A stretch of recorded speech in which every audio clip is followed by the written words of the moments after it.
आणि आता बातमी लाडक्या बहिणींसंदर्भातली आहे, कारण पुण्यामध्ये 75,000 बहिणींवर टांगती तलवार आहे.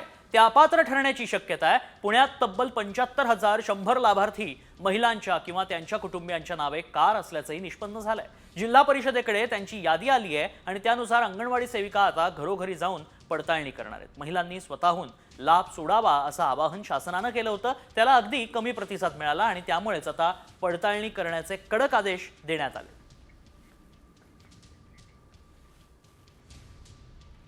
एकूण अर्ज 21,11,991. लाभार्थी लाडक्या आहेत 20,89,946.